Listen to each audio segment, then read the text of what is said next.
বর্তমানে বিশ্বের মোট ইলিশের ৮৬% উৎপাদিত হচ্ছে বাংলাদেশে। স্বাদ, আকৃতি ও গুণমানে বাংলাদেশের ইলিশ বিশ্বমানের। তাই বাংলাদেশের ইলিশ ভৌগোলিক নির্দেশক বা জিআই পণ্য হিসেবে স্বীকৃতি পেয়ে ইলিশের স্বত্ব এখন শুধুই বাংলাদেশের।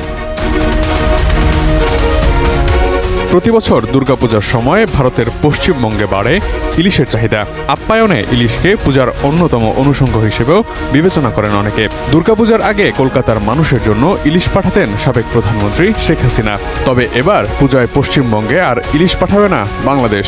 এতে করে কলকাতার বাজারে ইলিশের দাম নিয়ে শঙ্কা দেখা দিয়েছে। এছাড়া বাংলাদেশের পদ্মার ইলিশের স্বাদ থেকেও বঞ্চিত হবেন ওপার বাংলার বাঙালিরা। সরকারের মৎস্য ও প্রাণী সম্পদ উপদেষ্টা ফরিদা আক্তার জানিয়েছেন, এবারের দুর্গোৎসবে বাংলাদেশের হিন্দু ধর্মাবলম্বী সহ অন্যান্য নাগরিকরা যেন ইলিশ খেতে পারেন সেটি নিশ্চিত করা হবে। ভারতের চেয়ে দেশের জনগণকেই এবার প্রাধান্য দেওয়া হবে। ১৩ সেপ্টেম্বর শুক্রবার ভারতীয় সংবাদ মাধ্যম নিউজ 18কে দেয়া এক সাক্ষাৎকারে মৎস্য উপদেষ্টা বলেছেন, আমরা দুঃখিত, কিন্তু আমরা ভারতে কোনো ইলিশ পাঠাতে পারবো না। এটি দামি মাছ। আমরা দেখেছি আমাদের দেশের মানুষই ইলিশ খেতে পারেন না, কারণ সব ভারতে পাঠানো হয়। যেগুলো থাকে সেগুলোও অনেক দামে কিনে খেতে হয়। আমরাও দুর্গোৎসব পালন করি, আমাদের জনগণ এবার এটি উপভোগ করবে। ২০১২ সাল থেকে ৬ বছর রপ্তানি নিষেধাজ্ঞার পর ২০১৮ সালে বাণিজ্য চুক্তির মাধ্যমে পুজোর সময় সাবেক প্রধানমন্ত্রী শেখ হাসিনা ৫,০০০ টন ইলিশ ভারতে পাঠাতেন। হাসিনার এই উদ্যোগের সমালোচনা করে মৎস্য উপদেষ্টা ফরিদা আক্তার বলেছেন, ভারতে মাছ পাঠানোর কোনো প্রয়োজনীয়তা ছিল না।